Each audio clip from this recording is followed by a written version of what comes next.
اب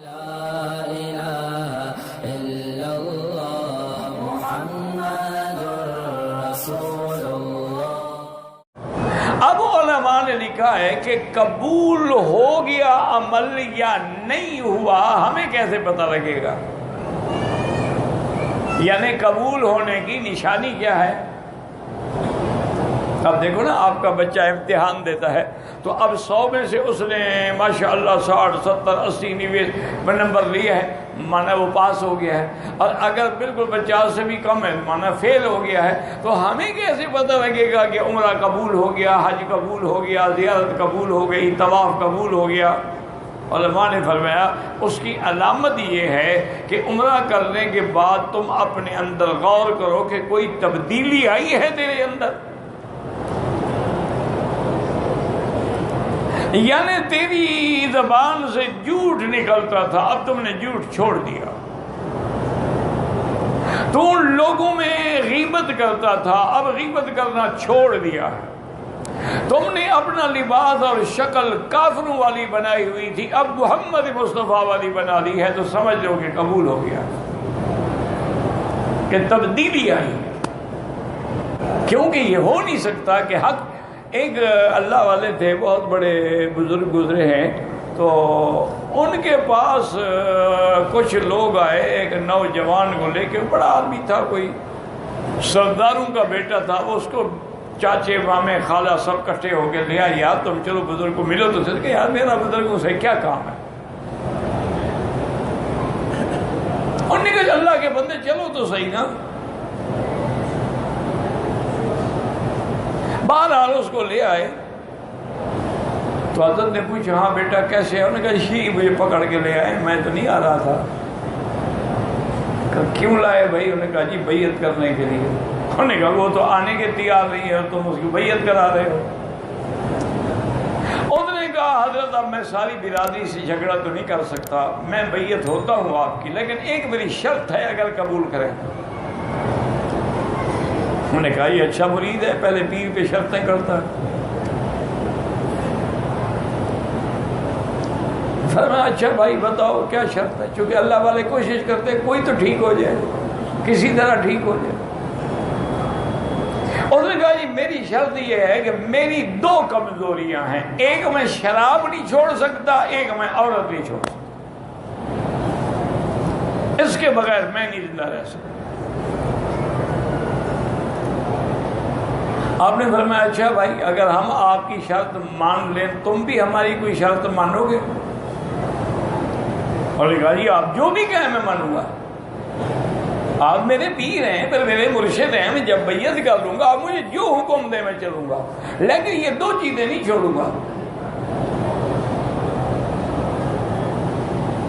اور نے فرمایا اچھا میری صرف ایک شرط ہے اور کچھ بھی نہیں، کہ 5 وقت کی نماز تم نے مسجد میں پڑھی۔ اور نے کہا جی ٹھیک، یہ میرا وعدہ ہے آپ سے کہ میں ہر نماز جماعت کے ساتھ مسجد میں پڑھوں گا۔ انہوں نے کہا بس ٹھیک ہے جاؤ، تم میرے بیعت ہو گئے۔ اب جناب وہ آیا تو وہ اس کے دوست احباب جو تھے، وہ عصر کے بعد اس کی مجلس شروع ہو جاتی تھی نا، دوست احباب آتے تھے، گانے وانے، عورتیں شورتیں، مجلس شراب شروع۔ تو انہوں نے کہا کہ حضرت ابھی آپ لیٹ ہو رہے ہیں۔ انہوں نے کہا بھائی نہیں، بات یہ ہے کہ میں نے اپنے پیر سے وعدہ کیا ہے کہ نماز پڑھوں گا جماعت سے، اب اگر میں آگے شراب پی لیتا ہوں تو مغرب اور عشاء کیسے پڑھوں گا؟ آج محفل تو ہوگی لیکن ہوگی عشاء کے بعد، آئندہ عصر کے بعد کوئی پروگرام نہ رکھا کرے، میں نے نماز پڑھنی ہے۔ عشاء کے بعد پروگرام رکھیں گے تاکہ آدھی رات تک پھر نشے فشے اتر جائیں گے، غسل کر کے فجر کی نماز پڑھ لوں گا۔ انہوں نے کہا جی ٹھیک ہے، ہم عشاء کے بعد آئیں۔ آپ نے مغرب کی نماز پڑھی مسجد میں، اور حیران ساری دیکھ رہے ہیں کہ یہ بندہ جو مسجد کے کبھی قریب نہیں گزرا آج کیسے جماعت میں کھڑا ہے؟ اور آتے ہوئے اس نے کہا کہ مولوی صاحب یہ مسجد کا کیا حال کیا ہوا، یہ مسجد کا فرش ہے، یہ حمام گندگی ہے، بدبو ہے، بندہ بیٹھ کے وضو نہیں کر سکتا، یہ کیا کر رہے ہیں آپ؟ انہوں نے کہا جی ہم کیا کریں، ہم تو غریب مولوی ہیں، نماز پڑھا کے روٹی بھی مانگی ہوئی کھاتے ہیں، تو مسجد کہاں سے بنائیں؟ انہوں نے کہا نہیں بس کل اس پہ آدمی لگا دو، حمام بھی نئے بناؤ، اس کا فرش بھی نیا لگا اور مصلے بھی نئے ڈالو، رنگ بھی نیا کراؤ، سارا خرچہ میں دوں گا۔ انہوں نے کہا بھائی کمال ہے، یہ بندہ تو ایک نماز کے بعد اتنا خرچ کرنے پہ تیار ہو گیا ہے، اور اس نے دے دیے پیسے، مینیجر کو کہا بھی جتنا خرچ ہو مسجد پہ کرو۔ عشاء کی نماز بھی پڑھ لی، اور نماز پڑھنے کے بعد وہ ڈیرے پہ جانے کے بجائے گھر چلا گیا۔ انہوں نے بھاگے دوڑے، وہ جو خوش آمدی پیسے لینے والے آئے ہوئے تھے، انہوں نے کہا حضرت نہیں یار میری آج طبیعت نہیں مان رہی، کل عشاء کے بعد تم اپنے پیسے شیسے لے لو میرے مینیجر سے، تمہاری رات تو خالی نہ جائے نا۔ لیکن میرا دل نہیں کر رہا، پتہ نہیں کیا ہے، اللہ عالم، طبیعت ٹھیک نہیں ہو رہی۔ بہرحال گھر آ گیا، گھر آیا تو بیوی بھی حیران پریشان، یا اللہ شکر ہے کہ آج میرا خاوند گھر آیا۔ اس نے بڑا استقبال کیا، اور کھانے کے لیے اس نے سارے نئے برتن نکالے، نیا سیٹ لگایا، چادریں، ہر چیز نئی بدل لگا۔ کیا کر رہی ہو میری کوئی آج تو شاید؟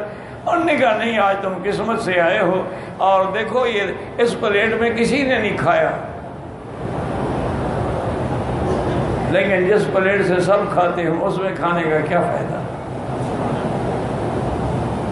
اس کو سمجھ آ گئی کہ بیوی مجھے کیا کہہ رہی ہے۔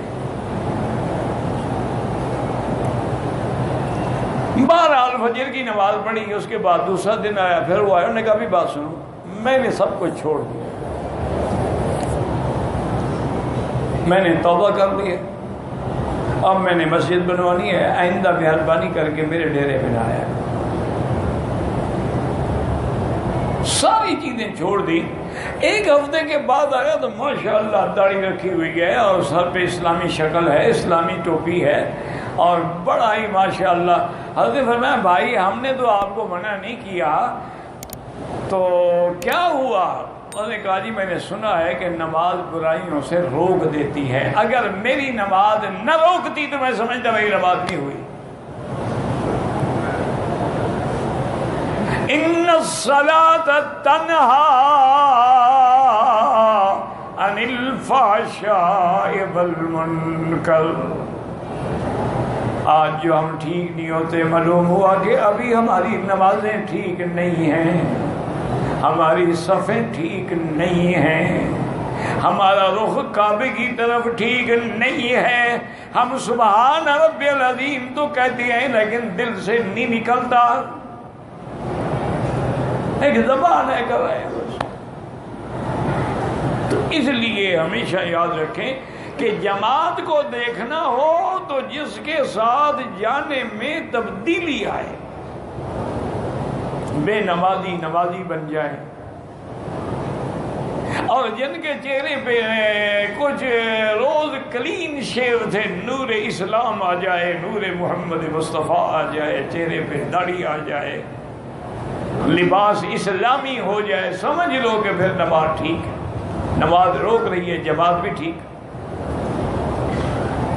تو اس لیے ہمیشہ یاد رکھیں اللہ والے تو نیک عمل کر کے ڈرتے تھے کہ پتہ نہیں قبول بھی ہوا ہے کہ نہیں ہوا۔